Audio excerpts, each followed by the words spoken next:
मित्रांनो, आता आपण सेक्शन 12ची सुरुवात करूया. सेक्शन 12 काय म्हणतोय त्याची पहिले हेडिंग आपण पाहूया. सेक्शन 12ची हेडिंग असं आहे, हे बघा, इन सूट्स फॉर डॅमेजेस, अर्थात जो दावा डॅमेजेस करता दाखल केलेला आहे. Facts tending to enable the court. Facts tending to enable the court म्हणजे अशा घटना ज्या कोर्टाची मदत करणारे आहेत. To determine amount. To determine amount म्हणजे त्याची किंमत, त्याची जी अमाऊंट आहे ते डिसाईड करण्यासाठी ते कोर्टाची मदत करणारे आहेत. अशा घटना रिलेव्हंट आहे, त्या संबंधित आहेत. आता ह्याची जी डायरेक्ट लँग्वेज आहे ती मित्रांनो मी आपल्याला वाचून दाखवित आहे. आपण ती वाचल्यानंतर त्याचा विश्लेषण करूया.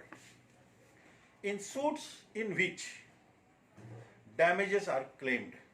असे दावे ज्याच्यामध्ये डॅमेज कॉम्पन्सेशन क्लेम केलेलं आहे. तर any facts which will enable the court to determine the amount of damages which ought to be awarded is relevant. म्हणजे असे तथ्य, अशा घटना ज्या कोर्टाला मदत करणाऱ्या आहेत, त्या घटना केसमध्ये संबंधित आहे. आपल्याला हा सेक्शन समजून घेण्यासाठी मी काही एक्झाम्पल, काही इलिस्ट्रेशन्स मी आपल्यासमोर मांडित आहे. मित्रांनो, तसा हा सेक्शन अवघड नाही आहे. ह्याच्यामध्ये एकच गोष्ट सांगितलेली आहे की डॅमेजेसच्या केसमध्ये ज्या घटना, जे तथ्य संबंधित आहेत ते तथ्य कोर्टाला मदत करणारे आहेत आणि असे तथ्य संबंधित आहेत.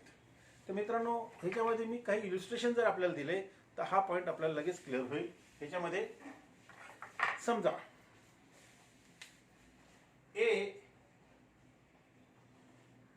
ने बी वर एक केस दाखल केली आहे.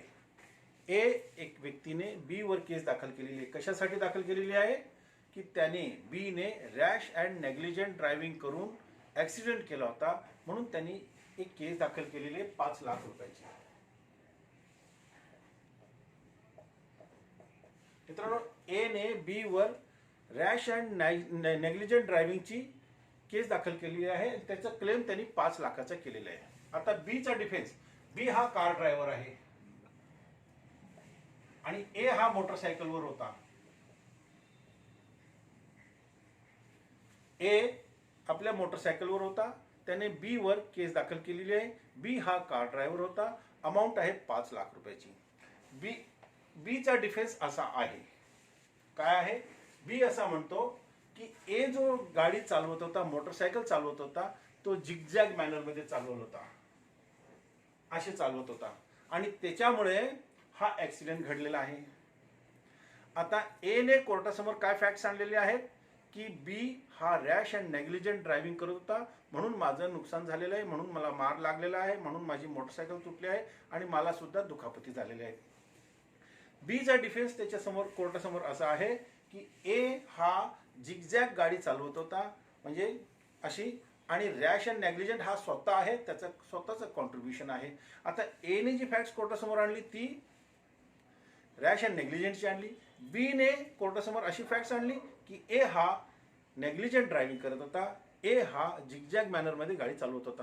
आता दोन्ही फॅक्ट्स कोर्टासमोर आल्या, म्हणजे हे दोन्ही जे तथ्य आहेत कोर्टासमोर ज्या आल्या, तर दोन्ही फॅक्ट्स कोर्टाला अशी मदत करणारी आहे की रिअल अमाऊंट किती ठरवायचा आहे. तर रिअल अमाऊंट, कॉम्पन्सेशनची अमाऊंट ठरवण्यासाठी दोघांच्याकडच्या ज्या फॅक्ट्स कोर्टासमोर आल्या त्या रिलेव्हंट आहेत. मित्रांनो, हा मुद्दा आपल्या लक्षात आला असेल, तुम्हाला असं वाटतंय का नाही? समजला. आता मी अजून एक एक्झाम्पल आपल्या समोर देत आहे. ए ने बी वर एक केस दाखल केली. काय केली? ए ने बी वर केस दाखल केली की बी ने ए च्या बिल्डिंगचं नुकसान केलेलं आहे.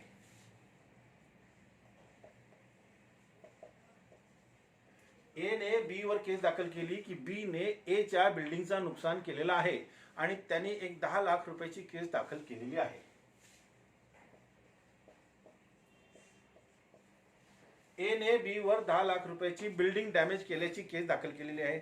आता ज्या वेळेला अशी केस कोर्टासमोर दाखल केली तर ह्याच्यामध्ये काय काय फॅक्ट्स संबंधित असणार, या बिल्डिंगची किंमत, कन्स्ट्रक्शन कॉस्ट किती आहे, हा एक मुद्दा आहे. त्याच्यानंतर जो पार्ट पडला आहे, जो बिल्डिंगला नुकसान झालेला आहे, तो किती रुपयांचा नुकसान झालेला आहे, त्याच्यामध्ये किती कॉम्पन्सेशन मिळू शकतो, कोणता पार्ट पडलेला आहे, शिवाय ही बिल्डिंग कोणत्या एरियामध्ये आहे, त्या जागेवरती बांधकाम करण्यासाठी काय खर्च येऊ शकतो किंवा आला असेल, त्या बिल्डिंगची क्वालिटी काय आहे, ह्या सगळ्या गोष्टींचा जर विचार केला, हे जर तथ्य कोर्टासमोर आणले, तर कोर्ट जी डॅमेजेसची केस आहे त्याच्यामध्ये एक व्यवस्थित डिसिजन देऊ शकतो. ज्या फॅक्ट्स कोर्टासमोर आणल्या त्याच्यावरनं असं कळेल की किती अमाऊंट डिटरमाइन करायची आहे. हा एक सेकंड एक्झाम्पल मी आपल्या समोर दिलेला आहे. हा सेकंड एक्झाम्पल मध्ये काय तुम्हाला डाऊट वाटते? त्यानंतर समजा एखाद्या व्यक्तीने, आता अजून एक एक्झाम्पल घेऊया, ए ने बी वर डिफॉर्मेशनची केस दाखल केलेली आहे.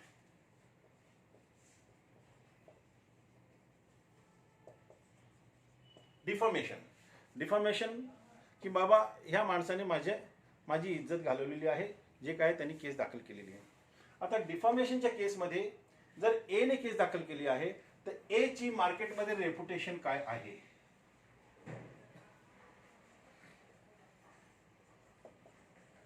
ए ची मार्केटमध्ये रेप्युटेशन काय आहे, त्याची डिसरेप्युटेशन काय आहे, त्याची समाजामध्ये किती इज्जत आहे, ह्या सगळ्या गोष्टींचा विचार केला जाईल.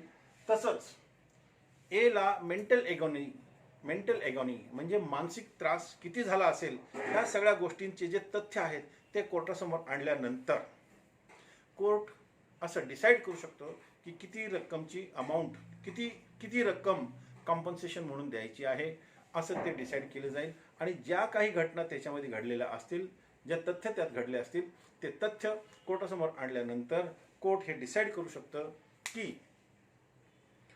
ह्याच्यामध्ये किती अमाऊंट द्यायचं आहे. बरोबर आहे? Yes sir. आता एक एक्झाम्पल मी अजून देतो आपल्याला.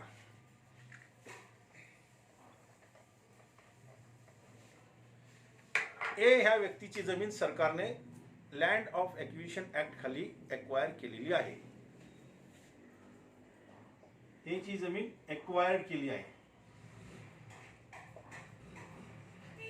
आता याच्यामध्ये रिलेव्हंट फॅक्ट्स काय असू शकतात? ज्या वेळेला एखादी जमीन गव्हर्नमेंट पण अक्वायर करते, तर त्याची किंमत ठरवताना काय काय गोष्टी विचारात घेतल्या जातील? पहिला मुद्दा,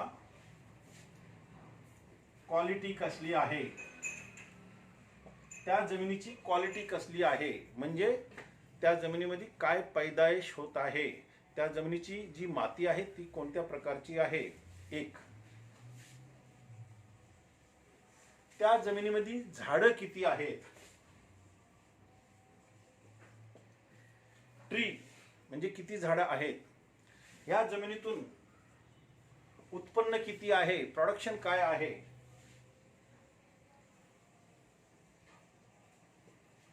या जमिनीतून किती प्रोडक्शन आहे, या सगळ्या गोष्टींचा विचार केला जाईल. एवढंच नाही तर ह्या जमिनीला पूर्वी समजा कोणी एखाद्यानी खरेदी करण्याचा विचार दाखवलेला होता आणि त्यांनी एक ऑफर दिली होती की मी तुमची जमीन ह्या रकमेला खरेदी करायला तयार आहे, अशी जर पूर्वी कधी कोणी अशी ऑफर दिली असेल तर ती फॅक्ट सुद्धा विचारात घेतली जाऊ शकते. प्रिव्हियस ट्रान्झॅक्शन आपण म्हटलं तरी चालेल.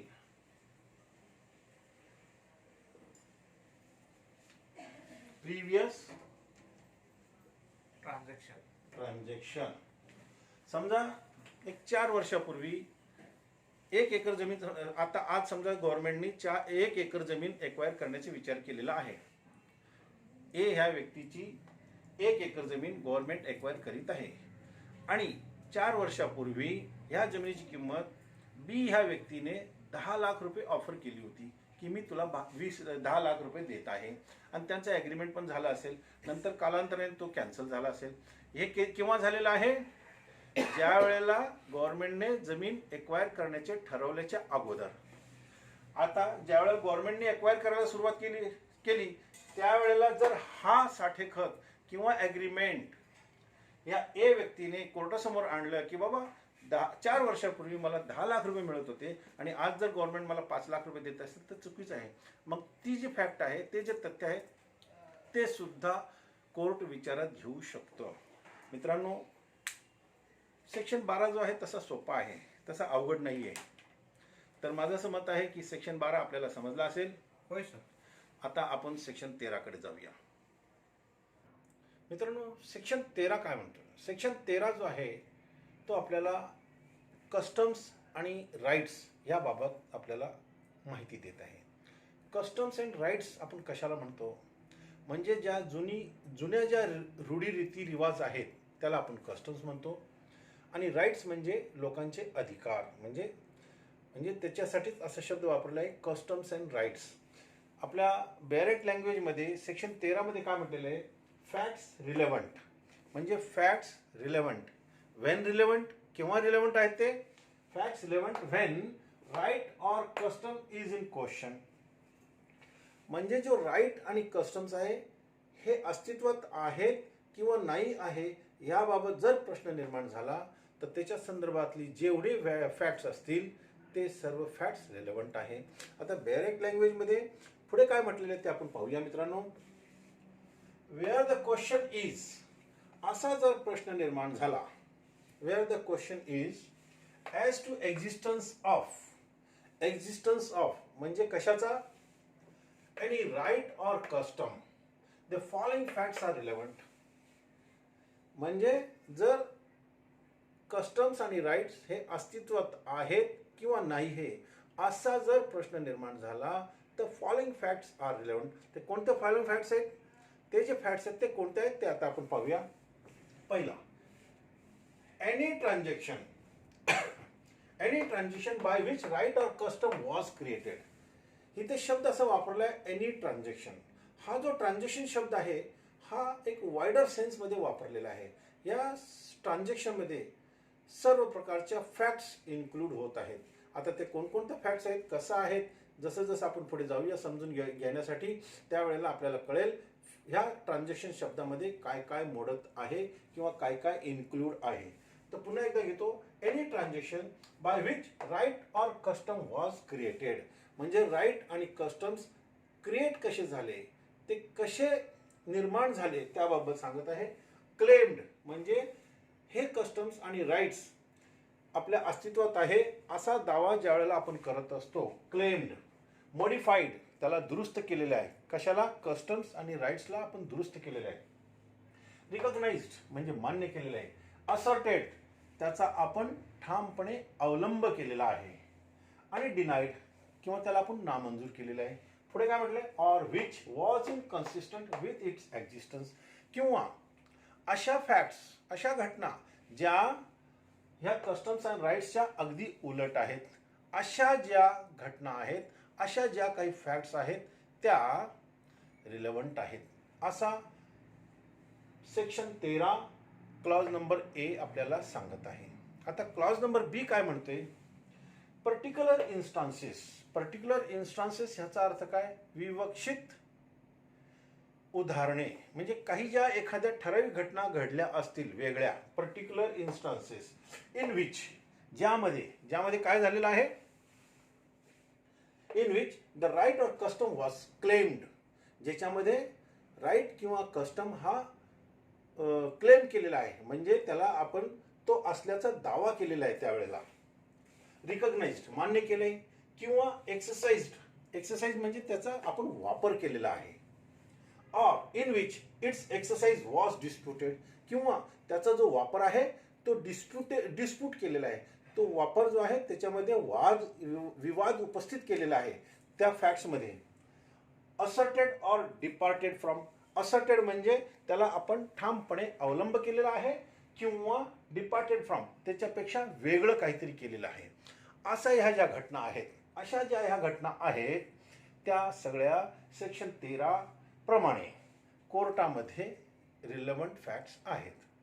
आता मित्रांनो, कस्टम म्हणजे काय पहिलं आपण ते समजून घेऊया. कस्टम याचा अर्थ असा होतो की फार जुन्या काळापासून जे आपल्याला आठवत नाही त्याला आपण काय म्हणतो, टाइम इममॅरेबल, म्हणजे ती वेळ जी आपल्याला आठवत नाही, अशा काळापासून जे आपले रूढीरिवाज आहेत, रीतिरिवाज आहेत जुने, किंवा जे काय आपले हक्क आहेत ते वंश परंपरेने चालत आलेले आहेत आणि ते कधीही डिस्कंटिन्यू झालेले नाही, ते अस्तित्वात आहे, त्याला आपण कस्टम्स म्हणूया. मित्रांनो, कस्टम्स तसा इतर कायद्यामध्ये कुठे डिफाईन केलेला नाही, परंतु कस्टम हा शब्द जो आहे आपल्या Hindu succession act section 3D मध्ये डिफाईन केलेला आहे. आणि मित्रांनो, मी आपल्याला एक माहिती अजून देतो की मी हिंदू सक्सेशन ॲक्टवरती, संपूर्ण हिंदू सक्सेशन ॲक्टवरती व्हिडिओ बनवलेला आहे. मला वाटतं माझा व्हिडिओ नंबर 2 जो असेल तो हिंदू सक्सेशन ॲक्ट 3D वरती आहे आणि त्याच्यामध्ये कस्टमची परिभाषा काय आहे ती दिलेली आहे मी. आपण तो व्हिडिओ जरी पाहिला तर कस्टम हा पिक्चर आपला क्लिअर होईल. मित्रांनो, कस्टम म्हणजे काय? फार जुन्या काळापासून जो काळ आपल्याला आठवत नाही तेव्हापासून ती प्रथा चालत आलेली आहे, ती कधीही डिस्कंटिन्यू झालेली नाही. दुसरी गोष्ट, हा जो कस्टम असतो, ही जी कस्टम आहे किंवा हे जे राईट्स आहेत, कस्टम अँड राईट्स, हे अगेन्स्ट मॉरॅलिटी नसावं, म्हणजे ते इमॉरल नसावं, ते अगेन्स्ट पब्लिक पॉलिसी नसावं, किंवा ते कायद्याने फॉरबिडन नसावं, म्हणजे it should not be forbidden by the law. असे जे कस्टम्स आहेत ते कस्टम्स आपल्या अस्तित्वात आहेत, त्याला आपण कस्टम आहे असं मान्य करतो. आणि असे जे कस्टम्स आहेत त्यांची जे कस्टम्सबद्दल जर समजा कोर्टामध्ये कधी वादविवाद झाला तर त्याच्या संदर्भात ज्या काही घटना असतील, ज्या काही फॅक्ट्स असतील, ते कोर्टामध्ये रेलेव्हंट होतात. मित्रांनो, मी आपल्याला अजून एक माहिती देऊ इच्छितो की कस्टम्स ह्याची जर आपण डिटेलमध्ये परिभाषा जर आपण बघायची झाली तर मी आपल्याला असं सांगत आहे, it must be ancient. Custom means it must be ancient and must be in existence. It must be exercised beyond the memory of the man. म्हणजे माणसाच्या आठवणीपेक्षाही ते जुन्या काळापासून ते चालू पाहिजे. कधी सुरू झालं याबद्दल आपल्याला काहीही माहीत नाही. तसंच it must be continued. It must not be unaltered. ते कधीही चेंज झालं नाही पाहिजे. आणि इट शुड बी अनइंटरप्टेड. त्याला कधीही इंटरप्ट केला गेला नाही पाहिजे. It should be constantly and uniformly followed. त्यानंतर कस्टम जे आहे ते पीसेबल असावं. पीसेबल म्हणजे शांततापूर्ण असावा. आणि एक्विज्ड इन म्हणजे त्याला मान्यता प्राप्त असावी. समाजाची त्याला मान्यता प्राप्त असावी, त्याला आपण कस्टम्स म्हणूया. कस्टम जे आहे ते रिझनेबल असावा, अनरिझनेबल नसावा. It should be compulsorily followed. It should not be discontinued. मित्रांनो, एक 2-3 एक्झाम्पल मी आपल्याला अगोदर देतो, म्हणजे जेणेकरून कस्टम काय आहे आपलं पिक्चर क्लिअर होईल. आपल्या महाराष्ट्रामध्ये बैलगाडा शर्यत ही सर्व ठिकाणी गावागावामध्ये घेतली जात होती. ही बैलगाडा शर्यत केव्हा सुरू झाली, कुणी सुरू केली याबाबत कुठेही आपल्याला लिहिलेलं मिळणार नाही, पण ती सुरू होती, प्रत्येक गावामध्ये होती. परंतु आज तारखेला शासनाने आणि हायकोर्टाने त्याच्यावरती बंदी आणलेली आहे. आणि आता इथून पुढे जी बैलगाडा शर्यत आहे ती जर घेतली गेली तर ती बेकायदेशीर आहे. इट मीन्स केव्हा सुरू झाली याबद्दल आपल्याला माहीत नाही. त्याच्यानंतर ती आजच्या तारखेला it is forbidden by law आहे, म्हणजे ती कायद्याने आज चालू शकत नाही. बरोबर आहे. त्याच पद्धतीने आपल्या महाराष्ट्रामध्ये दहीहंडीचा जो खेळ असतो, जो दहीहंडी आपण साजरी करत असतो, ती केव्हा सुरू झाली ह्याच्याबद्दल कुठेही तारीखबद्दल मेन्शन नाही. परंतु आज तारखेला it is forbidden by law up to the extent. त्याची जी हाईट आहे ती 20 फुटाच्या आतमध्ये असावी, त्याच्यावर नसावं असं हायकोर्टाने, सुप्रीम कोर्टाने सांगितलेलं आहे. त्यामुळं ते सुद्धा फॉरबिडन बाय लॉ आहे. 20 फुटापेक्षा जर जास्त असेल तर ते बेकायदेशीर आहे. हे 2 कस्टम्सचे आपल्याला मी उदाहरण दिलेले आहेत. अजून एक आपल्याला उदाहरण देतो की आपल्या भारतामध्ये सती प्रथा फार पूर्वीपासून चालत आलेली होती. सती प्रथा केव्हा सुरू झाली ह्याबद्दल कोणालाही काही माहीत नाही, परंतु त्याच्या मागचं एक पवित्र कारण असं होतं की ज्या वेळेला वधू वर यांचं लग्न होत असतं किंवा होतं आणि त्याच्यामध्ये सप्तपदी एक पद्धत असते, म्हणजे उत्तर भारतामध्ये 7 फेरे असं म्हणतात.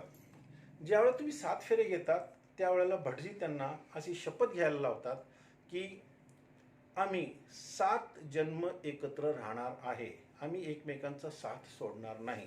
ॲक्च्युली 7 जन्म ह्याचा अर्थ त्यावेळेला असं होता की जोपर्यंत आपलं जीवन आहे आपण एकमेकांच्या संग राहूया, आपण एकत्र जीवन जगूया, आपण वेगळे होणार नाही. कालांतराने ती कल्पना अशी झाली, 7 जन्म याचा अर्थ 7 जन्मापर्यंत त्यांनी एकत्र राहायचं आहे, मेल्यानंतर दुसरा जन्म होणार, तिसरा जन्म होणार, असं 7 जन्म होणार आणि त्याच्यामध्ये त्यांनी एकत्र राहायचं अशी त्यांनी एकमेकांनी शपथ घेतलेली आहे.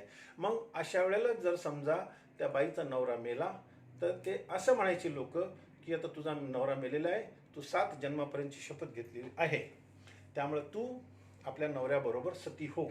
आणि हळूहळू तिला असे प्रोत्साहन देत गेले आणि जेणेकरून तिने स्वतःचा जीव द्यायला सुरुवात केली. मग अशा पद्धतीने आपल्या भारतामध्ये ही सती प्रथा सुरू झाली.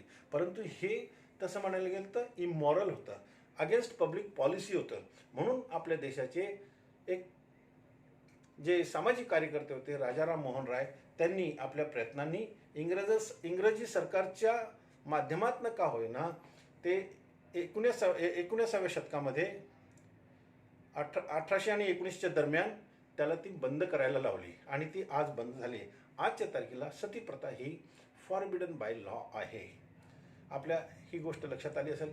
तसेच आपल्या महाराष्ट्रामध्ये बैलपोळा हा एक सण साजरा केला जातो. हा बैलपोळा केव्हा सुरू झाला, काय त्याच्या मागचं उद्देश होतं, काय नाही, हा भाग निराळा आहे. पण ते केव्हा सुरू झाला ह्याच्या बाबतीत कोणीही माहिती देऊ शकत नाही. आणि आजही तो बैलपोळा आपल्या संपूर्ण महाराष्ट्रामध्ये सेलिब्रेट केला जातो. म्हणजे ते कस्टमच आहे, ते लोकांचे अधिकार पण आहेत. ते साजरा करणं प्रत्येक व्यक्तीचा, म्हणजे जे गावातले लोक आहेत ते कोणीही त्याला साजरा करू शकतात, त्याला कोणीही विरोध करू शकत नाही. म्हणून ते कस्टम्स अँड राईट्स ह्याबाबतचं एक चांगलं उदाहरण मी आपल्याला दिलेलं आहे.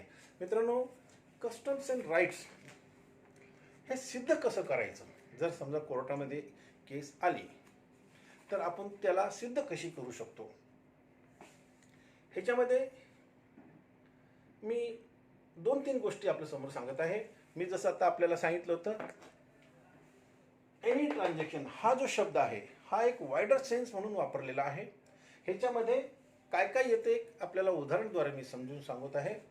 पहिली गोष्ट, opinion of the persons likely to know of its existence. अर्थात जे आपल्या भारतात जे जुनी लोक आहेत, जे वयस्कर लोक आहेत, ज्यांचं वय 80, 85, 90 असे आहेत, त्यांना आपल्या जुन्या परंपरा माहिती असतात. मग आपल्याला एखादी अडचण आली की आपण त्यांची मदत घेत असतो, त्यांना विचारतो की बा दादा हे कसं करायचं आहे. म्हणून ते लोक आपल्याला गाईड करतात की बाबा आमच्या काळामध्ये हे असं होत होतं, त्यामुळे तुम्ही ते आता असं फॉलो करा. आमचे आजोबा पणजोबा ह्या पद्धतीने हा कार्यक्रम घेत होते, तुम्ही आता असं करा. मग ते आपण पुढे फॉलो करतो. मग ती जुनी पिढी निघून गेली की ती दुसरी पिढी आहे ती फॉलोअप करते. मग ती दुसरी पिढी ज्यावेळी ती वयस्कर झाली की ती पुढच्या पिढीला माहिती देत असतं. आणि अशा पद्धतीने हे कस्टम्स पुढे चालत आलेलं आहे, चालत जात आहे. आणि कसं सिद्ध करायचं आहे तर ते जुन्या लोकांचे जे ओपिनियन्स आहेत ते आपण कोर्टामध्ये मांडू शकतो. त्यांना आपण कोर्टामध्ये बोलून त्यांची साक्षी घेऊ शकतो की असं असं घडलं होतं, असं करता येतं. किंवा एखादं वेगळं उदाहरण काहीतरी झालं असेल, काहीतरी वेगळं ठरलं असेल फार 100-150 वर्षापूर्वी, 200 वर्षापूर्वी, आणि त्यांच्या आजोबांनी पणजोबांनी ते ह्या लोकांना सांगितलं असेल, आजच्या ह्या पिढीला सांगितलं असेल, ते सुद्धा आपण कोर्टामध्ये सांगू शकतो. हे इथं सांगितलं ना, particular instances in which the right or custom was created. तर हाच आहे की कधी काळी काय घडलं असेल तर ती माहिती आपल्याला आजची पिढी जी जुनी आहे ते आपल्याला माहिती देऊ शकतात. दुसरा प्रकार काय आहे, by the statement of persons who are dead or whose attendance cannot be procured without unreasonable delay or expenses. अर्थात आपण सेक्शन 32 पॅरा नंबर 7 मध्ये हेच उदाहरण सांगितलेलं आहे की जे व्यक्ती जुने आहेत, जे व्यक्ती जुने होते आणि त्यांनी कधी काळी काहीतरी स्टेटमेंट दिलेलं आहे, पण ते आज मयत आहेत, ते आज येऊ शकत नाही. त्यांनी कधी काळी बोलून ठेवलेलं आहे, लिहून ठेवलेलं आहे, कुठल्या तरी दस्तामध्ये लिहून ठेवलं आहे, कुठेतरी लिहून ठेवलं आहे, कोणाला तरी माहिती दिलेली आहे. ते जे सांगत होते ती लोक, जुनी लोक, ते पण आज आज आज ते जगात नाही, पण त्यांचे जे स्टेटमेंट आहे ते सुद्धा आपण कोर्टामध्ये दुसऱ्या व्यक्तीमार्फत सांगू शकतो आणि ते कोर्टामध्ये ह्या फॅक्ट्स आपण आणू शकतो. म्हणजे ही सुद्धा घटना ह्याच्यामध्ये येत आहे. Any transaction. एक मुद्दा एक काय की आपण जुन्या लोकांचे ओपिनियन कोर्टामध्ये आणू शकतो. दुसरी गोष्ट, जे जुने लोक मेलेले आहेत त्यांचे स्टेटमेंट जे कधी काळी त्यांनी बोललेले होते ते सुद्धा आपण कोर्टामध्ये आणू शकतो. थर्ड पॉइंट आहे कोर्टाचे जजमेंट, ऑर्डर किंवा डिक्री. पूर्वी कधी कोर्टाने कोणताही जजमेंट, ऑर्डर किंवा डिक्री पास केलेली असेल आणि आज जर समजा कोणताही वाद उपस्थित झाला तर आपण पूर्वीचं जजमेंट, डिक्री, ऑर्डर कोर्टामध्ये सादर करू शकतो आणि सांगू शकतो की साहेब पूर्वी असा जजमेंट झालेला आहे आणि तो आजच्या तारखेला ह्या केसमध्ये फिट बसत आहे. आता ह्या गोष्टीवरती मी आपल्याला एक एक्झाम्पल देतो, एक सायटेशन सांगतो. प्रथम मी हे जे लिहिलेलं आहे हे मिटून टाकतो.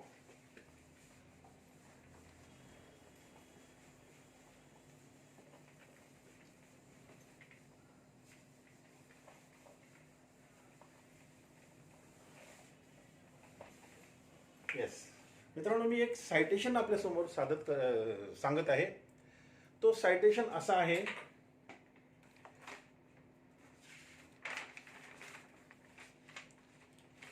Tirumala versus KM. कृष्णय्या.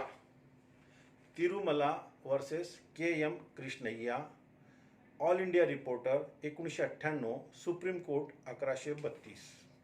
हा जो सायटेशन आहे हा कस्टम्स अँड राईट्सवर फार चांगला सायटेशन आहे. आपल्याला एक चांगला उदाहरण याच्यामध्ये आपल्याला मिळेल. मी ह्या केसची फॅक्ट्स कशी होती ते आपल्याला सांगत आहे. ए एक व्यक्ती आहे, त्यांनी बी वर दावा दाखल केलेला आहे. ए ने बी वर दावा दाखल केलेला आहे आणि त्याने असं सांगितलं की बी ने माझ्या प्रॉपर्टीवर अतिक्रमण केलेलं आहे. कोणी? ए ने बी वर दावा दाखल केला आहे अतिक्रमणची.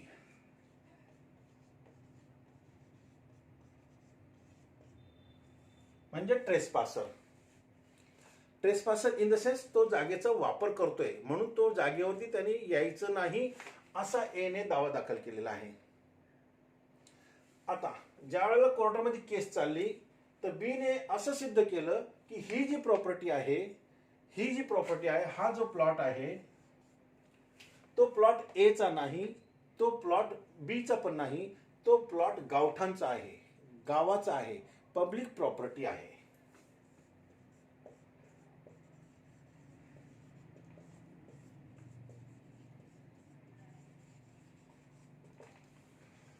कोर्टाने बीचं सगळं मान्य केलं आणि जजमेंट दिलं की ही जी प्रॉपर्टी आहे ही ए ची नाही, ही पब्लिक प्रॉपर्टी आहे, असं कोर्टाने निर्णय दिलेला आहे. आता हे झाल्यानंतर कालांतराने एक 10 वर्षानंतर ए ने पुन्हा सी वर दावा दाखल केला आणि सांगितलं की ही जी प्रॉपर्टी आहे ही ए ने असं सांगितलं की ही प्रॉपर्टी माझी आहे. सी ने त्याच्यावरती येऊ नये, त्याच्यावरती अतिक्रमण करू नये, त्याच्यामध्ये त्याचा वापर करू नये. आता सी ने काय केलं? पूर्वी ए आणि बी च्या दरम्यान जो जजमेंट झालेला होता, ए आणि बी च्या दरम्यान जो जजमेंट झाला होता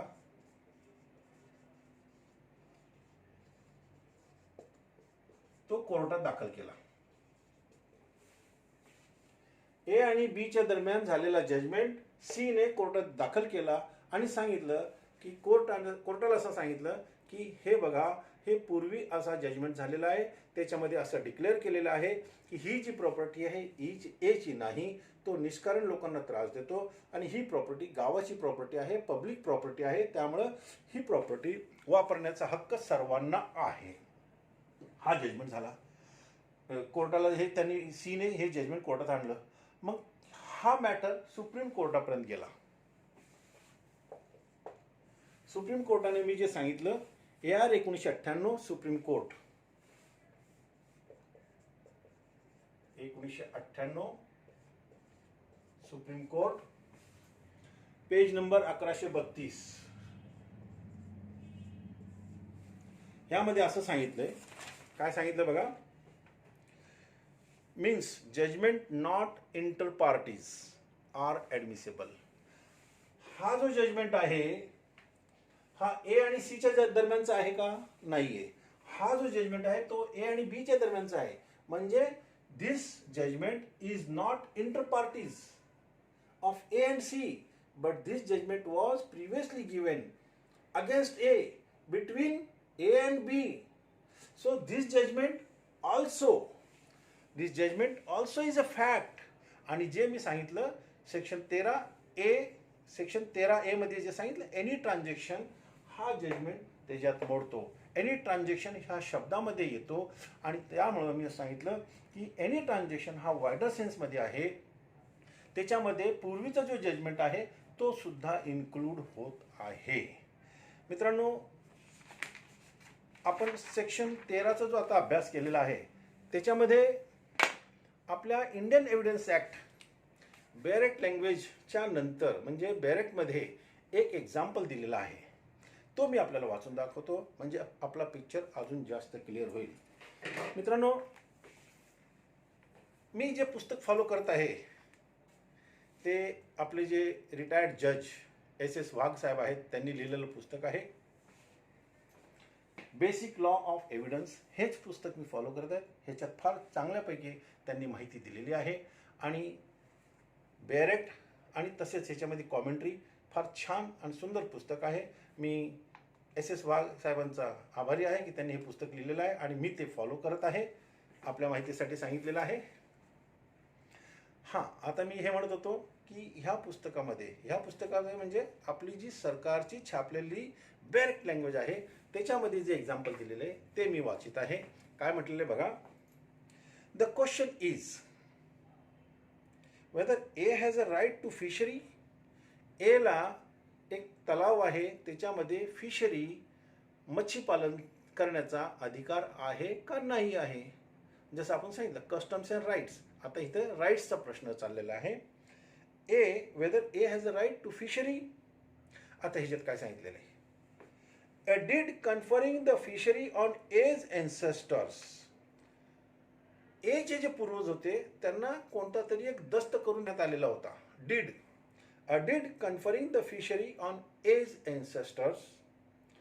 त्यानंतर a mortgage of the fishery by A's father. ते एन्सेस्टरला एक दस्त करून देण्यात आला होता, तो रिलेव्हंट आहे. त्यानंतर ए चे जे वडील आहेत, mortgage of the fishery by A's father. एच्या वडिलांनी हे जे फिशरीचा अधिकार आहे कोणाला तरी मॉर्गेज केला होता, मग तो दस्त सुद्धा रिलेव्हंट आहे. पुढे a subsequent grant of fishery by A's father. त्याच्यानंतर एच्या वडिलांनी a subsequent grant of fishery of by A's father. एच्या वडिलांनी आपला जो अधिकार आहे दुसऱ्या व्यक्तीला दिलेला आहे. इरिकन्सिलेबल विथ द मॉर्गेज. जे मॉर्गेज केलं होतं ते सोडून त्यांनी पुन्हा आपला जो अधिकार आहे दुसऱ्या व्यक्तीला दिलेला आहे. Particular instances in which A's father exercise the right. आता पर्टिक्युलर इन्स्टान्सेस काय, एक तर त्यांनी मॉर्गेज पण केलं होतं आणि त्यांनी आपला जो अधिकार आहे दुसऱ्यालाही दिलेला आहे. हे पर्टिक्युलर इन्स्टान्सेस झालेत. हे particular instances exercise by the right, exercise the rights in which the exercise of the right was stopped by A's neighbors are relevant facts. आणि एक पर्टिक्युलर इन्स्टन्स असं आहे की एचा एक शेजारी व्यक्ती होता, त्याने एला तिथं फिशरी करण्यासाठी मज्जाव केलेला आहे, त्याला थांबवलंय, त्याला अडवलंय की तू आता इथे फिशरी करू शकत नाही.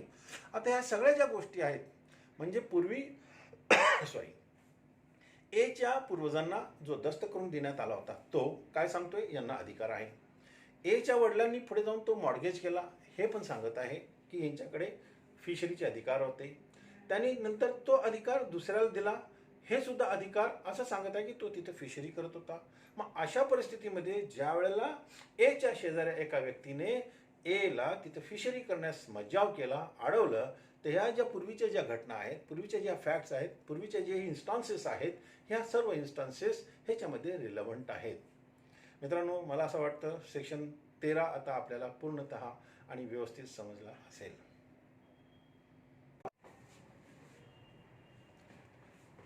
यस मित्रांनो, आता आपण सेक्शन 14 कडे येऊया. सेक्शन 14 आपल्याला अशी आयडिया देत आहे की एखाद्या व्यक्तीची कृती करताना स्टेट ऑफ माइंड, त्याची बॉडी किंवा बॉडी फिलिंग काय होती ह्याबाबत आपल्याला सेक्शन 14 आयडिया देत आहे. सेक्शन 14ची जी बेअरेट लँग्वेज आहे ती आपण अगोदर वाचून घेऊया आणि त्यानंतर आपण त्याचा विश्लेषण करूया. सेक्शन 14 असं म्हणतंय, पहिले आपण हेडिंग वाचूया. Facts showing existence of state of mind or of body or bodily feeling, हे झालं हेडिंग. आता फॅक्ट्स आतमध्ये कायदा काय म्हणतोय, सेक्शन काय म्हणतोय ते पाहूया. Facts showing the existence of any state of mind such as intention, knowledge, good faith, negligence, rashness, ill will or goodwill towards any particular person, or showing the existence of any state of bodily feeling or relevant fact or relevant when the existence of any such state of mind, body or bodily feeling is in issue or relevant. मित्रांनो, या सेक्शनच्या खाली 2 explanation अजून दिलेले आहेत.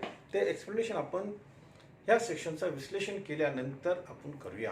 आता आपण बोर्डावर ह्याचं विश्लेषण पहिले पाहूया कसं केलेलं आहे मी.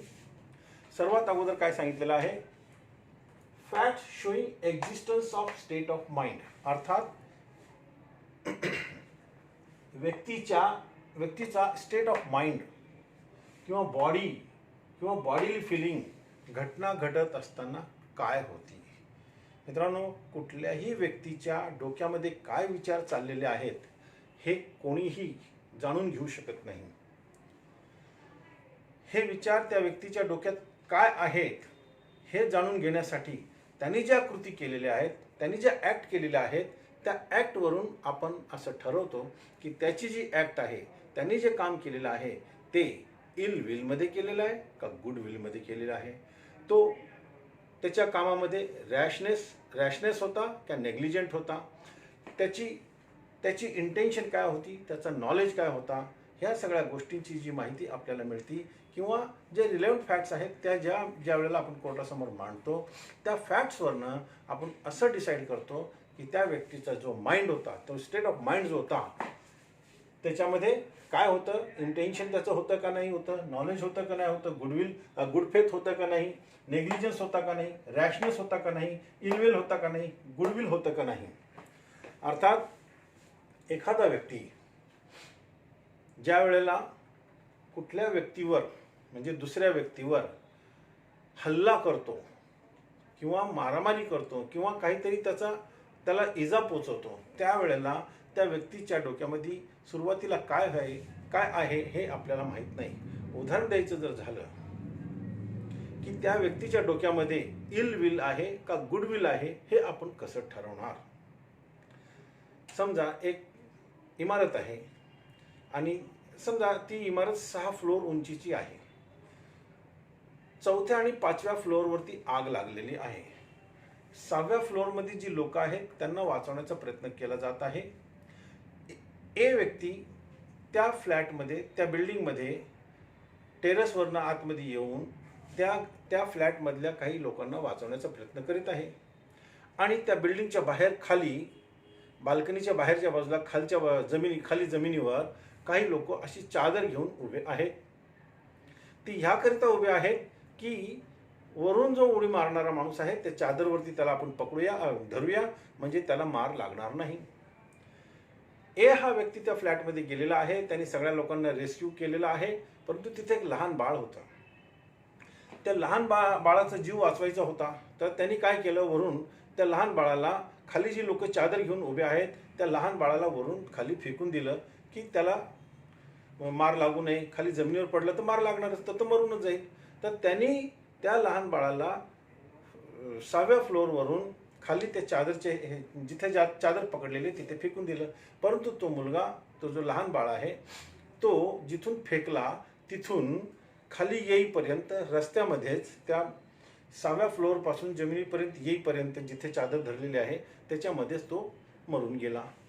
आता प्रश्न असा निर्माण होतो की काय त्या व्यक्तीची इलविल होती का गुडविल होती? त्या व्यक्तीची इलविल तर होतीच नव्हती. त्यांनी चांगल्या हेतूने गुडविलने त्या मुलाला, त्या बाळाला 6व्या फ्लोअरवरनं खाली फेकलेलं आहे. मग हे जे कृती तो करत आहे, जो व्यक्ती करत आहे, हे त्याच्या कृतीवरनं आपण असं ठरवू शकतो की तो काय करत आहे, त्याची इच्छा काय आहे, त्याची इंटेन्शन काय आहे. दुसरं एक असं आहे, दुसरं इलिस्ट्रेशन मी आपल्याला असं देतो की एक व्यक्ती आहे, त्यांनी बी वर पिस्तूल साधलेलं आहे मारण्यासाठी. आता इथे आपण जर त्याची पिस्तूलची डायरेक्शन पाहिली आणि असं ठरवलं की त्यांनी ज्या वेळेला त्याच्यावर पिस्तूल साधलेलं होतं आणि त्याला गोळी मारली, त्यावेळेला त्या व्यक्तीचं इंटेन्शन होतं, त्या व्यक्तीला नॉलेज होता काय की आपण गोळी चालवली तर हा माणूस मरणार आहे, हे त्याला नॉलेज होता, त्याला मारायचा इंटेन्शन होता. हे सुद्धा इथं आलेलं आहे. त्याच्या कृतीवरनंच आपण ठरवत असतो.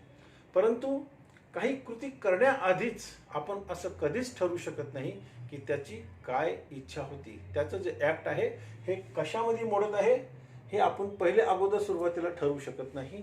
ज्यावेळेला कृती झाली त्याच्यानंतरच आपण ते ठरवू शकतो. अजून एक ह्याच्यामध्ये आपल्याला सांगता येईल, नेग्लिजन्स आणि रॅशनेसच्या बाबतीत मी आपल्याला सांगतो की समजा एक मुलगा जो नवीन मोटरसायकल घेतलेला आहे, रोडवरती फास्ट चालवतो आणि अशी झिगझॅग मॅनरमध्ये गाडी चालवतो. मग तो ज्यावेळेस झिगझॅग मॅनरमध्ये चालवतो, मागून त्याला हॉर्न लोक मारतात, तो कोणाला जाऊन देत नाही. मग शेवटी काय होतं की पुढे जाऊन शनी त्याला पोलीस पकडतो, त्याला म्हणतोय चल साईडला घे आणि त्याला पकडतो. आणि मग तो म्हणतो साहेब मी काय केलंय? तू काय केलं? तू नेग्लिजन्समध्ये गाडी चालवली आहे, तू रॅशनेसनी गाडी चालवली आहे, लोकांना तू जाऊन देत नाही, हे तुझा गुन्हा आहे. त्याच पद्धतीने समजा एक कारमध्ये एक व्यक्ती कार फार स्पीडमध्ये चालवित आहे, 100च्या स्पीडमध्ये तो कार चालवित आहे आणि पुढे जाऊन शनी अचानक कोण दुसरी गाडी समोर आली आणि ॲक्सिडेंट होऊ नये म्हणून हा फार जोरात आपला ब्रेक मारतो आणि गाडी जवळजवळ 70-80 फूट पुढे जाऊन असं रोडवरती घसरत जाऊन 70 ते 80 फुटापर्यंत गाडी जाऊन ती गाडी मग थांबते. तर 70 ते 80 फुटापर्यंत ब्रेकचे मार्क्स रोडवरती निर्माण होतात. मग ज्या वेळेला हे ब्रेक्सचे मार्क्स निर्माण झाले तर कोर्टामध्ये आपण हे सिद्ध करू शकतो की हा जो ड्रायव्हर आहे हा नेग्लिजंट होता, हा रॅशनेसनी गाडी चालवत होता. 70 ते 80 फुटापर्यंत जर टायरचे मार्क्स असतील तर तो रॅशनेस नाही तर काही आहे. तर त्याच्यावरनं, त्याच्या कृतीवरनं आपल्याला हे ठरवतं की तो नेग्लिजंट आणि रॅशनेस होता. बरोबर आहे मित्रांनो? आता ह्याच्यामध्ये ह्या ॲक्टमध्ये काही इल्युस्ट्रेशन्स दिलेले आहेत. ह्या ॲक्टमध्ये सेक्शन 14 खाली काही इल्युस्ट्रेशन्स दिलेले आहेत. ते इल्युस्ट्रेशन्स मी आपल्याला पहिले वाचून दाखवतो.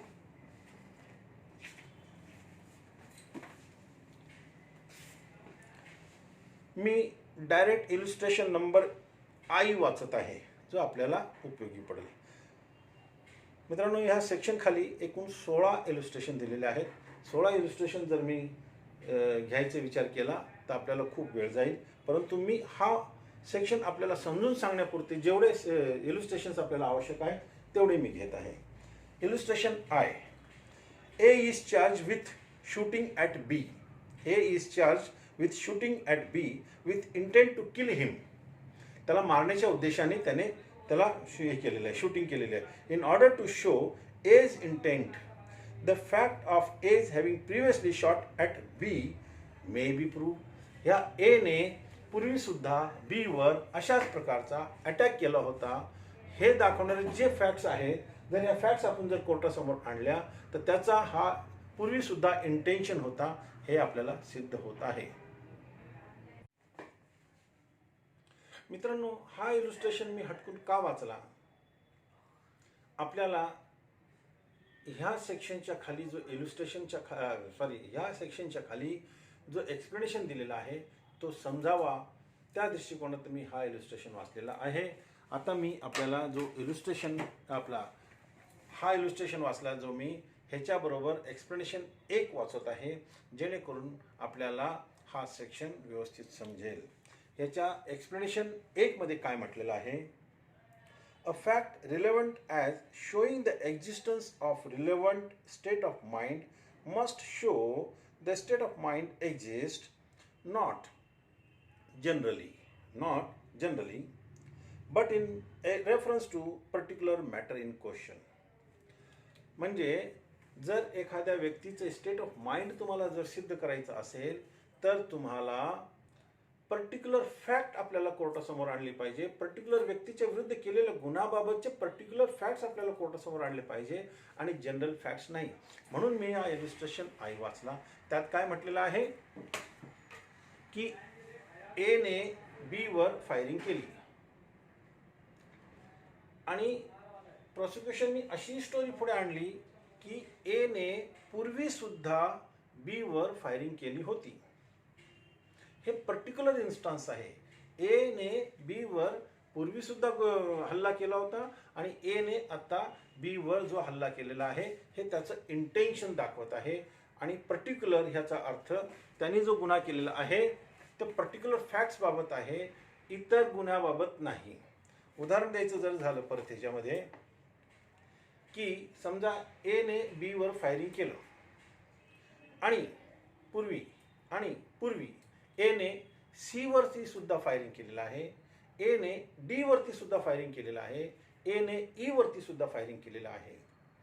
तर ज्या वेळेला आपण अशी फॅक्ट्स कोर्टासमोर आणणार की ए ने बी वरती तर फायरिंग केलेलंच आहे परंतु त्याने सी डी ई वरती सुद्धा फायरिंग केलेलं आहे. कोर्ट काय म्हणणार, तुम्ही बाकीच्या फॅक्ट्स कोर्टासमोर आणू नका, फक्त ए ने बीच्या विरुद्ध कोणकोणते गुन्हे केलेले आहेत, ए ने बीच्या विरुद्ध कोणकोणत्या कृत्य केलेले आहेत तेवढंच फक्त कोर्टासमोर आणा. त्यांनी जे बीच्या विरुद्ध फॅक्ट्स केलेले आहेत त्याच फॅक्ट्स कोर्टासमोर आणा, बाकीच्या आणू नका.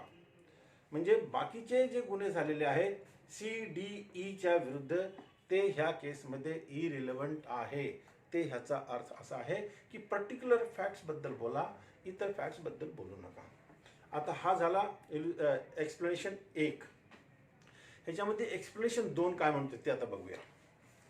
एक्सप्लेनेशन 2 असं म्हणते बट, म्हणजे एक्सप्लेनेशन 1 ला पुन्हा कंटिन्यू केलेलं आहे पण त्याला नंबर दिलेला आहे 2.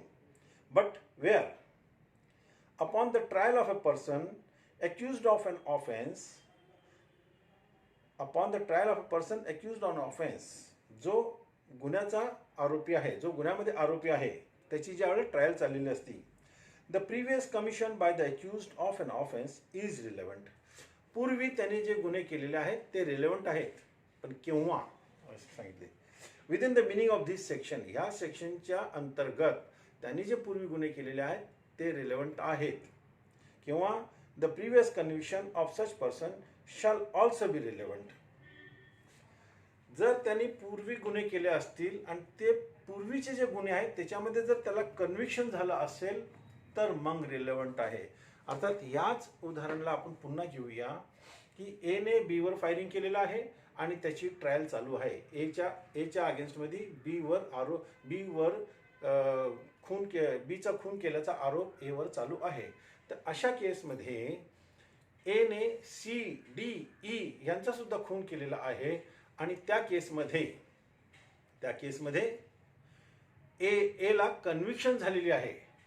जर कन्व्हिक्शन झाली असेल तर मग रिलेव्हंट आहे, कन्व्हिक्शन झाली नसेल तर मग रिलेव्हंट नाही.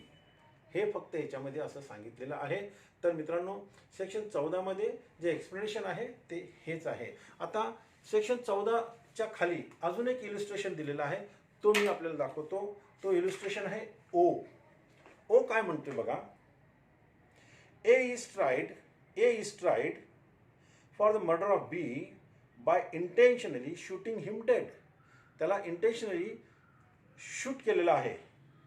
The fact that on other occasions shot at B is relevant as showing his intention to shoot B. त्याने अदर ओकेजनला सुद्धा बी वरती फायरिंग केलेलं आहे, त्याला शूट केलेलं आहे. ह्या सगळ्या गोष्टी याच्यात रिलेव्हंट आहे. पुढे काय म्हटलेलं आहे, the fact that A was in habit of shooting at people. जर समजा अशा फॅक्ट्स कोर्टासमोर आणल्या कसल्या? The fact that A was in the habit of shooting at people with intent to murder them is irrelevant. मग जर समजा इतर लोकांच्या विरुद्ध सुद्धा त्यांनी फायरिंग केलेलं आहे, इतर लोकांना सुद्धा त्यांनी मारलेलं आहे, तर त्या सगळ्या गोष्टी इरिलेव्हंट आहे. हे सेक्शन 14 मध्ये स्टेट ऑफ फॅक्ट्सच्या बाबत सांगितलेलं आहे. त्यानंतर मित्रांनो आणखीन एक 2-3 इलिस्ट्रेशन्स मी आपल्यासमोर घेत आहे, म्हणजे आपला हा जो सेक्शन आहे ह्याच्यामधलं संपूर्ण पिक्चर क्लिअर होईल. आता एच इलिस्ट्रेशन वाचूया. A is accused of dishonest misappropriation of property which he had found, and the question is whether when he appropriated it he believed in good faith that the real owner could not be found. पुढे facts आता सांगितलेले आहेत. काय सांगितलेलं आहे की एक व्यक्तीला ह्या व्यक्तीला काही प्रॉपर्टी सापडलेली आहे. प्रॉपर्टी म्हणजे असं गृहीत धरा की त्याला एक पर्स सापडलेला आहे, त्याच्यामध्ये पैसे आहेत, नोटा आहेत, आणि त्यांनी तो माणूस कोण आहे, मालक कोण आहे हे शोधण्याचा प्रयत्न केला, पण त्याला तो सापडला नाही. सी ह्या व्यक्तीने जिथं ए राहतो त्या एरियामध्ये असं एक पब्लिकेशन केलं की माझी एक वस्तू हरवलेली आहे, ती मला देण्यात यावी. एने त्यांनी पब्लिकेशन केलेलं असताना सुद्धा माहीत असून ते प्रॉपर्टी वापरली, ते पैसे वापरले, तर मग एचा काय आहे, एचा डिसऑनेस्ट त्याची इंटेन्शन समोर येत आहे. परंतु ए असं सांगत आहे की सीने जे पब्लिकेशन केलेलं आहे आणि सीला हे माहीत आहे की एला एक पर्स भेटलेला आहे. आता हे पैसे सी गिळंकृत करण्याच्या हिशोबाने, गिळंकृत करण्याच्या उद्देशाने असं एक पब्लिकेशन करतो की माझे पैसे हरवलेले आहेत. तर सी ही गोष्ट सिद्ध करू शकत नाही की हे जे पैसे हरवले ते हे माझे आहेत. मग एचा इंटेन्शन वाईट नाही आहे, त्याची इंटेन्शन जे इल विल नाही, त्याची मग ती गुडविल आहे. परंतु जर सीने जे पब्लिकेशन केलेलं आहे ते जर त्याचे पैसे असेल आणि जर पब्लिकेशन केलं आणि एने ते पैसे जर वापरले, मग एचा इल विल आहे. यानंतर अजून एक इलिस्ट्रेशन मी आपल्याला घेतो मित्रांनो. आता आपण एक जे घेऊया. A is charge with sending threatening letters to B. A वर असा आरोप आहे की तो थ्रेटनिंग लेटर, थ्रेटनिंग म्हणजे भीती दाखवणारे पत्र कोणाला पाठवतो, बीला पाठवतो. थ्रेटनिंग लेटर्स प्रिव्हियसली सेंट, आणि अशाच प्रकारचे पूर्वी एने जे पत्र पाठवलेले आहेत भीती दाखवणारे, sent by A to B may be proved as showing intention of the letters. आणि एने पूर्वी सुद्धा बीला अशाच प्रकारचे पत्र पाठवले होते, भीती दाखवणारे पत्र पाठवले होते. मग असे जे लेटर पूर्वी पाठवलेले ते सुद्धा रिलेव्हंट होणार, त्याची स्टेट ऑफ माइंड सिद्ध करणार.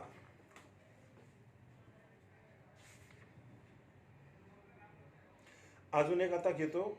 The question is whether A's death was cause by poison. एचा मृत्यू काय पॉइझननी झालेला आहे. Statements made by A during his illness as to his symptoms are relevant. हे बॉडी आणि बॉडीली फिलिंगच्या बाबतीत आहे. अर्थात जो व्यक्ती ज्याला मार लागलेला आहे, जो व्यक्ती ज्याला जखमा झालेल्या आहेत किंवा ज्याच्यावरती गुन्हा घडलेला आहे, जो विक्टिम आहे, थोडक्यात तो जो विक्टिम आहे तो आपल्या बॉडीबद्दल किंवा आपल्या बॉडीली फिलिंगबद्दल सांगू शकतो. आणि तेच ह्याच्यात सांगितलेलं आहे की ज्या व्यक्तीने पॉयझन घेतलेलं आहे, की जो व्यक्ती पॉयझनद्वारे मरत आहे त्या व्यक्तीची बॉडीली कंडिशन काय असते, त्याची बॉडीली फिलिंग काय आहे, ह्याबाबतची जर माहिती कोण देणार असेल तो स्वतःच देऊ शकतो, दुसरा कोणी देऊ शकत नाही. आत्तापर्यंतचे जे इलिस्ट्रेशन्स आणि सेक्शन्स आपण जो वाचलेला आहे ह्यावरून आपला नक्कीच पिक्चर क्लिअर झाला असेल की सेक्शन 14 काय आहे. यानंतर आपण सेक्शन 15 कडे वळूया. येस मित्रांनो, आता आपण सेक्शन 15चा विचार करूया. सेक्शन 15 आपल्याला काय आयडिया देत आहे. सेक्शन 15 आपल्याला हे आयडिया देत आहे की जी घडलेली घटना आहे, जी ॲक्ट झालेलं आहे ते ॲक्सिडेंटल होतं का इंटेन्शनल होतं, का विथ पर्टिक्युलर नॉलेजनी केलेलं आहे, ह्याबाबत आपल्याला आयडिया देतं. तर ते ॲक्ट हे इंटेन्शनल होतं का ॲक्सिडेंटल होतं ते कशावरनं ठरवणार. तर आपण पहिले डायरेक्ट लँग्वेज वाचू. आणि नंतर मग आपण विश्लेषण करूया. मित्रांनो, बेरेट लँग्वेज काय म्हणते? Facts bearing on question whether act was accidental or intentional. हे झालं हेडिंग. हेडिंगमध्ये असं म्हटलेलं आहे की जी घटना घडली त्याच्यावर जर असा प्रश्न निर्माण झाला की ते ॲक्सिडेंटल होतं का इंटेन्शनल होतं. आता बेरेट लँग्वेज जी आहे सेक्शनची ती काय म्हणते ते आपण पाहूया. When there is a question, असा जर प्रश्न निर्माण झाला, whether an act was accidental or intentional, म्हणजे ती घटना ॲक्सिडेंटल होती किंवा इंटेन्शनल होती, or done with a particular knowledge, किंवा ती घटना पर्टिक्युलर नॉलेजनी केलेली आहे का किंवा इंटेन्शननी केली आहे का, असा जर प्रश्न निर्माण झाला. The fact that such act formed part of series of similar occurrences, त्याच प्रकारचे पूर्वी झालेल्या ज्या घटना आहेत, त्याच प्रकारच्या पूर्वी झालेल्या घटना आहेत त्या काय आहेत ते मग रिलेव्हंट होणार. पुढे अजून in each of which the person doing the act was concern is relevant. मित्रांनो, आपण बोर्डवर जर पाहिलं, एकदा मी पुन्हा ह्याचं विश्लेषण करीत आहे. Facts bearing on question whether act was accidental or intentional. Accidental or intentional हा शब्द आपल्याला महत्त्वाचा आहे. ते आपण कसं ठरवणार? तर ह्याच्यामध्ये काय म्हटलेलं आहे? द फॅक्ट, इथून आपण वाचू, the fact that such act formed part of series of similar occurrences, त्याच प्रकारच्या पूर्वी ज्या घटना घडलेल्या आहेत त्या काय आहे? In each of which the person doing, हा जो व्यक्ती आहे तो अशा सारख्या ज्या घटना पूर्वी करीत आहे त्या काय रिलेव्हंट आहे. The act was concern is relevant.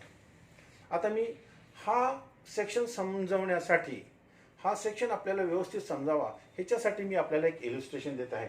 Illustration असं आहे, एक व्यक्ती आहे, त्याने एक घर बांधलेलं आहे, घर नंबर 1. त्याने घर बांधलेलं आहे, त्याचा इन्शुरन्स घेतलेला आहे. कालांतराने काही दिवसांनी, म्हणजे घर बांधल्यानंतर 6 महिन्याच्या नंतर असं गृहीत धरा, ह्या घराला आग लागते. मग इन्शुरन्स कंपनीकडनं ह्या घराची आग लागल्याबाबत त्याचा क्लेम करतो आणि त्याचा क्लेम मिळवतो.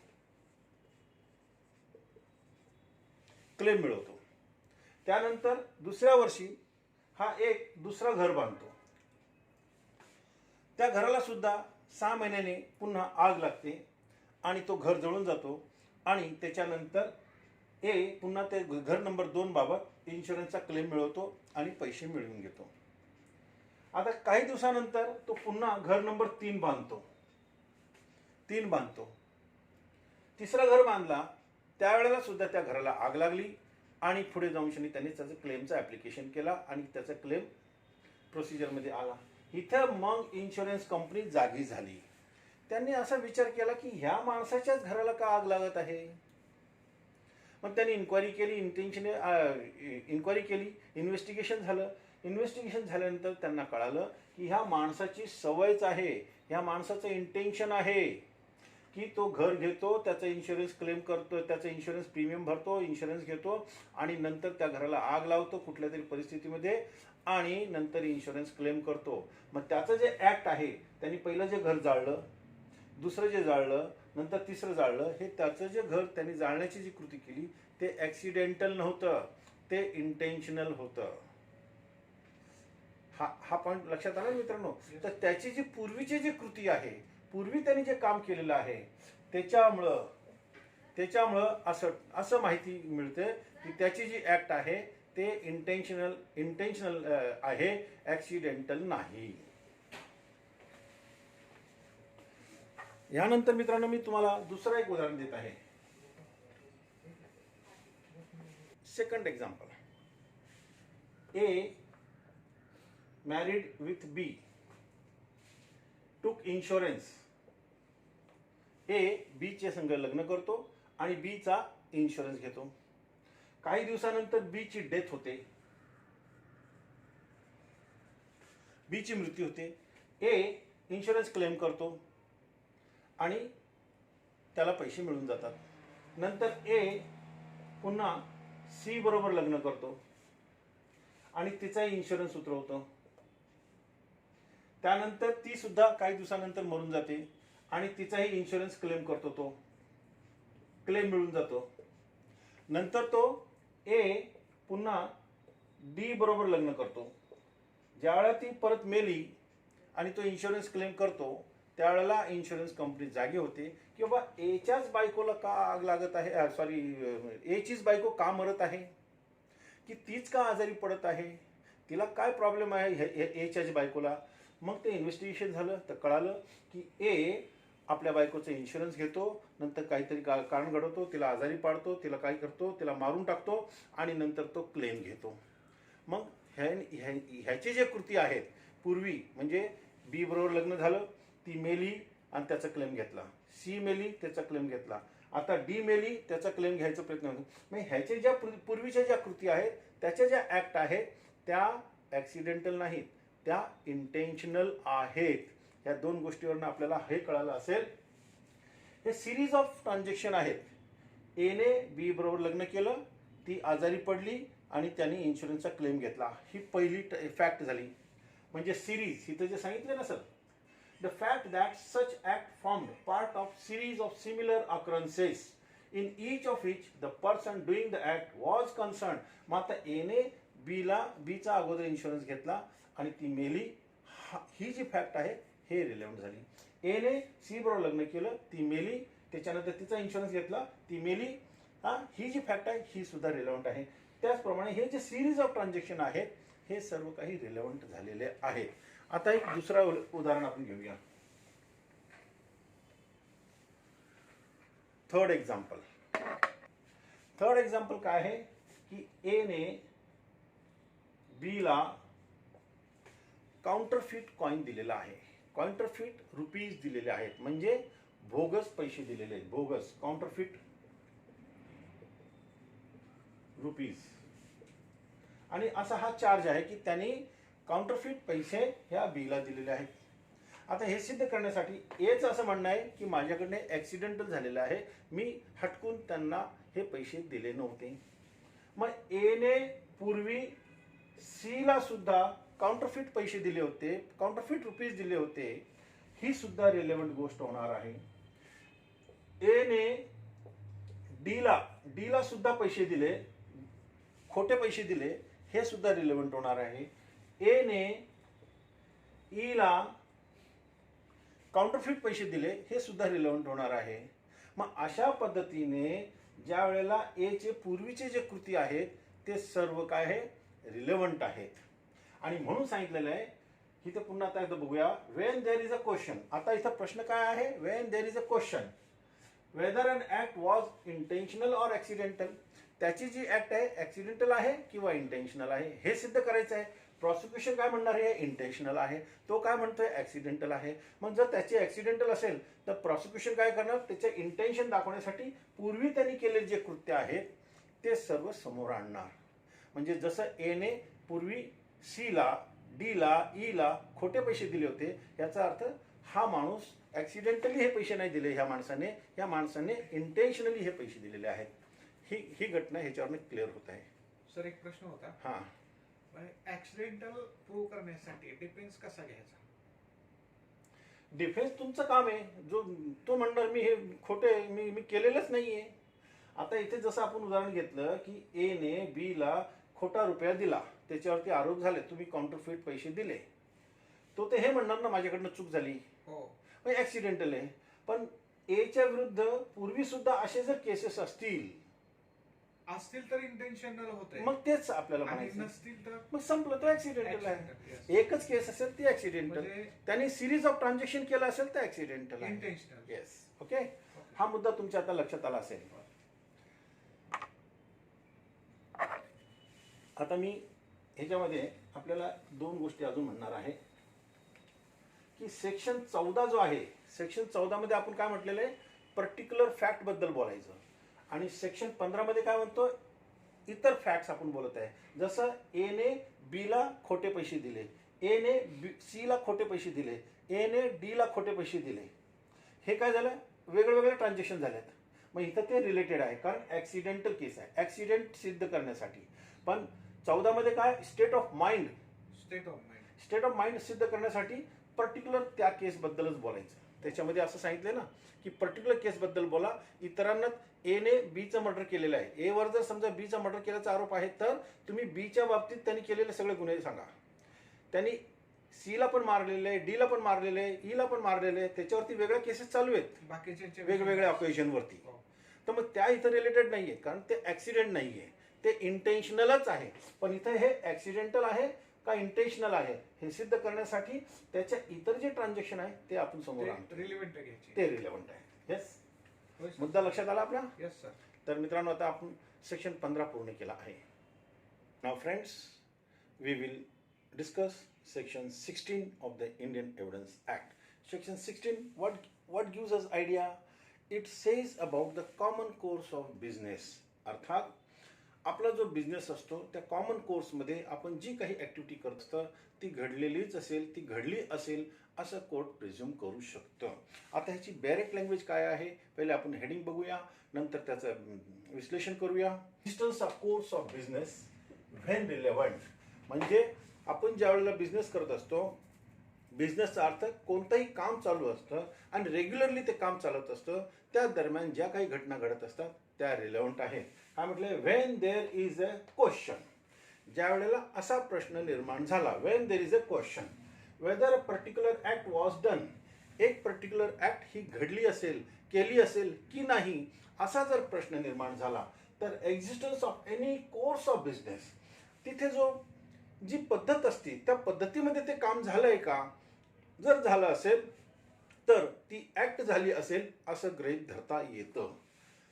The existence of any course of business according to which it naturally would have been done, तर ती ॲक्ट झाली असेल असा विचार असा कोर्ट प्रिझ्युम करू शकतो. आणि अशी जी फॅक्ट आहे ती फॅक्ट रिलेव्हंट आहे. मित्रांनो, डायरेक्ट लँग्वेज आपल्या समोर आहे, मी आपल्याला सांगितलेलं आहे. ही डायरेक्ट लँग्वेज सेक्शन 16ची जी आहे ती अगदी सोपी आहे, त्यात काही अवघड नाही आहे. फक्त मी याच्यामध्ये आपल्याला 2 इलुस्ट्रेशन देत आहे आणि एक सायटेशन देतो, म्हणजे आपला पिक्चर क्लिअर होईल. एक तो सायटेशन आहे AIR 1994 Andhra Pradesh, page number 102, वंदावसी versus Kamalamma. यात काय झालं होतं, एक सिंपल गोष्ट अशी होती की एने समजा बीला एक इन्व्हिटेशन कार्ड पाठवलेलं आहे. एने बीला काय पाठवले, इन्व्हिटेशन कार्ड पाठवले. इन्व्हिटेशन कार्ड पाठवलेलं आहे. ज्या ठिकाणावरनं इन्व्हिटेशन कार्ड पाठवलेलं आहे, फॉर एक्झाम्पल पुण्यावरनं पाठवलेलं आहे आणि ते मुंबईला पाठवलेलं आहे, तर पुण्याच्या पोस्टाची सील त्याच्यावरती आहे आणि मुंबईच्या पोस्टाची सील तिथे आहे. म्हणजे ज्या पोस्ट ऑफिसमधनं ते पोस्ट केलं त्या पोस्ट ऑफिसची सील आहे. तसंच ज्या पोस्ट ऑफिसने त्याला डिस्पॅच केलं, दिलं, त्या पोस्ट ऑफिसची पण सील आहे. मग कोर्टाने असं त्याचं गृहीत धरलेलं आहे की हा जो पोस्ट कार्ड आहे पुण्यावरनं गेलेला आहे आणि मुंबईला पोचलेला आहे, हे याच्यामध्ये सांगितलेलं आहे. हा जो सेक्शन आहे अगदी सिंपल आहे. आणि ह्याच्यामध्ये मी अजून एक इलस्ट्रेशन आपल्याला देतो, म्हणजे आपलं पिक्चर क्लिअर होईल. एक इलस्ट्रेशन आपण असं देऊया, एने एक पत्र, लेटर पोस्ट ऑफिसमधनं डिस्पॅच केलं आहे. ते जे केलं ते 1 जानेवारी 2020ला केलं आणि ते पत्र त्याने समजा दिल्लीला पाठवले, पुण्यावरनं दिल्लीला पाठवलंय. From Pune to Delhi,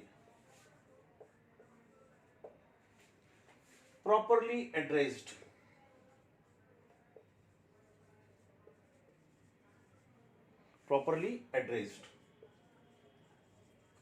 and post office मध्ये त्याला रजिस्टर्ड केलेलं आहे. अँड रजिस्टर्ड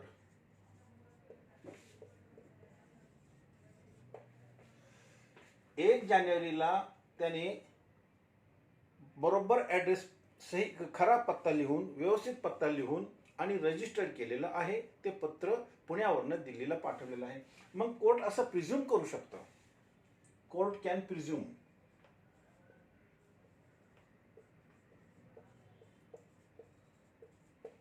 काय प्रिझ्युम करू शकतं की हे जे पत्र आहे जे 1 तारखेला पाठवलेलं आहे कमीत कमी 5-6 दिवसात का होईना ते दिल्लीला नक्कीच पोहोचलं असेल.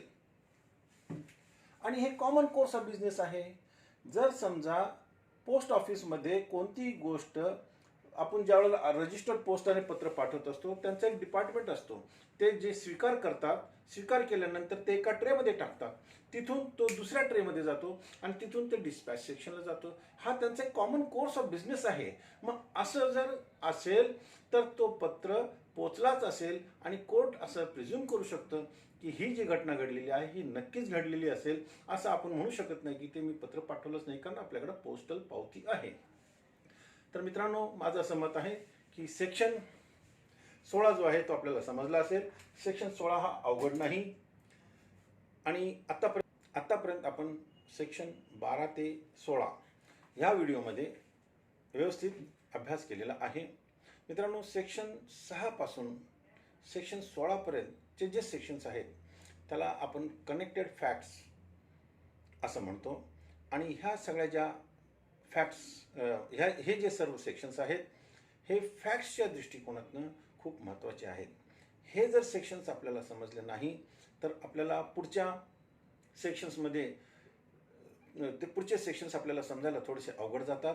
म्हणून मी आपल्याला विनंती करतो की ज्यांना हा सेक्शनचा पार्ट म्हणजे सेक्शन 6 पासून सेक्शन 16 पर्यंतचे समजले नसतील किंवा थोडीफार अडचण असेल त्यांनी पुन्हा माझे व्हिडिओ वारंवार 1, 2, 3 वेळा पाहावे जेणेकरून त्यांचे जे कन्सेप्ट आहे ते क्लिअर होतील. आणि यानंतर मी ॲडमिशनचा चॅप्टर चालू करणार आहे.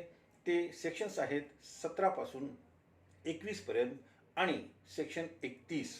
हे जे सेक्शन्स आहेत हे ॲडमिशनच्या बाबतीत आहेत आणि खूपच इंटरेस्टिंग तो टॉपिक आहे. आपल्याला तो जर टॉपिक समजला तर आपण ज्यावेळेला कोर्टामध्ये म्हणतो ॲडमिशन, आपल्याला माहीत आहे ॲडमिशन किती महत्त्वाचे आहे, तर तो जो चॅप्टर आहे आपल्याला समजायला सोपा जाईल. मित्रांनो, माझा जो आजचा हा व्हिडिओ आहे आपल्याला नक्कीच आवडला असेल आणि मी आपल्याला विनंती करतो की आपण पाहिल्यानंतर आपल्या मित्रांनाही पाठवा, त्यांनाही याचा फायदा होऊ द्या. माझा यूट्यूब चॅनल आहे ॲडव्होकेट ADV ॲडव्होकेट म्हणजे आपण शॉर्टकट मारतो ADV SR गोयल. आणि माझा मोबाईल नंबर आहे 9960977925. आपल्याला आवडला तर आपण मला व्हॉट्सअपवरती सुद्धा सांगा की मला आवडलेला आहे. आणि माझा जो यूट्यूब चॅनल आहे त्याला सबस्क्राईब करा, लाईक करा आणि आपल्या मित्रांनाही पाठवा. धन्यवाद.